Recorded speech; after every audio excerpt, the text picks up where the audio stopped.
Chicken ಪ್ರಿಯರಿಗೆ ನೆಮ್ಮದಿಯ ಸುದ್ದಿ. ಶ್ರಾವಣ ಮಾಸ ಆರಂಭವಾಗುತ್ತಿದ್ದಂತೆ ಕೋಳಿ ಮಾಂಸದ ಬೆಲೆಯಲ್ಲಿ ಭಾರಿ ಇಳಿಕೆಯಾಗಿದೆ. ಕೆಜಿಗೆ 260ರಿಂದ 280 ರೂಪಾಯಿವರೆಗೆ ಇದ್ದ ಚಿಕನ್ ಬೆಲೆಯಲ್ಲಿ ಭಾರಿ ಇಳಿಕೆಯಾಗಿದ್ದು, ಇಂದು ಕೋಳಿ ಮಾಂಸದ ಬೆಲೆ 180 ರೂಪಾಯಿಗೆ ಇಳಿದಿದೆ. ಇನ್ನು ಕೆಲವು ಪ್ರದೇಶಗಳಲ್ಲಿ 1 ಕೆಜಿ ಚಿಕನ್ ಬೆಲೆ 150 ರೂಪಾಯಿಗೆ ಮಾರಾಟವಾಗುತ್ತಿದೆ.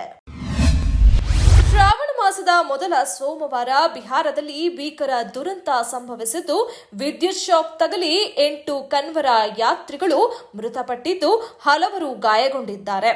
ಭಾನುವಾರ ರಾತ್ರಿ ಸುಮಾರು 11:30ರ ವೇಳೆಗೆ ಈ ಅವಘಡ ಸಂಭವಿಸಿದೆ.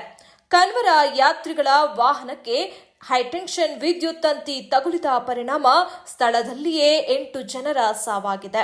6ಕ್ಕೂ ಅಧಿಕ ಜನರು ಗಾಯಗೊಂಡಿದ್ದು, ವಿದ್ಯುತ್ ಶಾಕ್ ತಗುಲುತ್ತಿದ್ದಂತೆ ಸ್ಥಳದಲ್ಲಿ ಕೆಲ ಗಂಟೆಗಳ ಕಾಲ ಆತಂಕದ ವಾತಾವರಣ ನಿರ್ಮಾಣವಾಗಿತ್ತು. ಐಪಿಎಲ್ ಹರಾಜು ವೇಳೆ ಆರ್ಸಿಬಿ ತಂಡ ಯಾವೆಲ್ಲ ಆಟಗಾರರನ್ನು ಮರಳಿ ಪಡೆಯಲಿದೆ ಎಂಬುದರ ಬಗ್ಗೆ ಚರ್ಚೆಗಳು ಜೋರಾಗಿವೆ. ಮೂಲಗಳ ಪ್ರಕಾರ ವಿರಾಟ್ ಕೊಹ್ಲಿ, ಮೊಹಮ್ಮದ್ ಸಿರಾಜ್ ಅವರನ್ನು ರಿಟೈನ್ ಮಾಡಿ ಉಳಿದ 5 ಆಟಗಾರರನ್ನು ಆರ್ಸಿಬಿ ಮರಳಿ ಪಡೆಯುವ ಲೆಕ್ಕಾಚಾರದಲ್ಲಿ ಇದೆಯಂತೆ. ಆಕಾಶ್ ದೀಪ್ ಮತ್ತು ಮ್ಯಾಕ್ಸ್ವೆಲ್ ಅವರನ್ನು ಆರ್ಸಿಬಿ ಕೈಬಿಡಲಿದೆ. ಹರಾಜು ವೇಳೆ ಈ ಆಟಗಾರರನ್ನು ಖರೀದಿ ಮಾಡಲ್ಲ.